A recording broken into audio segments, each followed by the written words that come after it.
বর্তমান আন্দোলন সংগ্রামের পরবর্তী সময়ে আমি সাধারণ মানুষের প্রতি কিংবা আন্দোলনকারীদের প্রতি কিংবা রাজনৈতিক নেতাকর্মীদের প্রতি আমি একটি বিনীত অনুরোধ জানাতে চাই যে আপনারা বর্তমান সময়ে পুলিশের ব্যাপারে যেই ধরনের ঘৃণ্য মনোভাব পোষণ করছেন সেটি হয়তো পুলিশের দীর্ঘদিনের কার্যক্রম কিংবা লাস্ট আন্দোলনটি তারা যেভাবে ব্রুটালি আমাদের ভাইদেরকে বোনদেরকে মেরেছে সেজন্য তারা আসলে প্রাপ্য।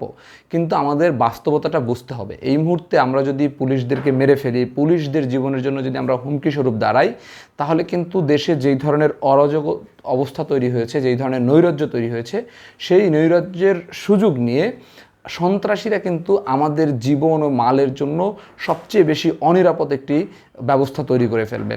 এবং আপনাদের মনে রাখতে হবে যে পুলিশের মধ্যে অধিকাংশ পুলিশ ভাই ব্রাদারই হয়তো বিষয়টি বাধ্য হয়ে করেছে, অনেকে অতি উৎসাহী হয়ে করেছে, এবং কিছু পুলিশ সদস্য আছে যারা এটির বিরুদ্ধে ছিল এবং যারা আসলে কাউকে গুলি করেনি।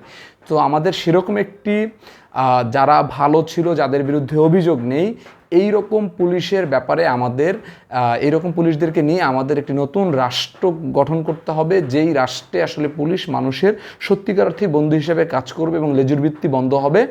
সেজন্য আমাদের পুলিশকে থানায় ফেরত যাওয়ার মতো অবস্থা তৈরি করতে হবে। যে সমস্ত পুলিশরা আমাদের ভাইদের উপরে গুলি করেছে, আমাদের জীবন নিয়েছে, তাদের ব্যাপারে আমাদের বিচারের দাবি তুলতে হবে, তাদেরকে আইনের আওতায় আনতে হবে। যারা হুকুমদাতা ছিল তাদেরকেও আইনের আওতায় আনতে হবে। কিন্তু কোনোভাবেই আমরা জনগণ কোনোভাবেই মুখোমুখি হয়ে যাব না। আমাদেরকে মাথায় রাখতে হবে, আপনি এখন যেই রাজনৈতিক দলের কর্মী হিসেবে, সেটা জামাত হোক, বিএনপি হোক, আওয়ামী লীগ, জাতীয় পার্টি হোক, বা যেই দল হিসেবে হোক, আপনারা যদি সাধারণ মানুষকে উস্কি দিয়ে পুলিশের মুখোমুখি করেন, এটার ফলাফল কিন্তু পুরো দেশের মানুষের ভোগ করতে হবে। আপনি সাধারণ মানুষ হিসেবে যদি পুলিশকে সহযোগিতা না করেন, বাংলাদেশে এখন বিজিবি কাজ করছে, বাংলাদেশ সেনাবাহিনী কাজ করছে, তারপরে হচ্ছে পুলিশ এখন কর্মবিরতিতে আছে, তারপরে আনসাররা কাজ করছেন, কোস্টগার্ড কাজ করছেন। আমাদের উচিত হবে পুলিশের ব্যাপারে জনগণের পক্ষ থেকে একটা পরিষ্কার একটা অবস্থান থাকা, যে না, আমরা কখনোই পুলিশের বিরুদ্ধে আমরা আক্রমণে যাব না। যেটা হয়েছে সেটার আমরা বিচার চাই, কিন্তু আমরা আক্রমণে যাব না। পাশাপাশি পুলিশ সহ যতগুলো বাহিনী বাংলাদেশে কাজ করছেন, প্রত্যেকে আইন শৃঙ্খলা রক্ষার্থে আমরা তাদেরকে সহযোগিতা করব। এটি যদি আমরা করতে পারি, তাহলে আমরা যে জন্য জীবন দিয়েছি, আমরা যেই লড়াই করেছি, সেই লড়াইয়ের ফলাফল খুব দ্রুত ভোগ করতে পারবো।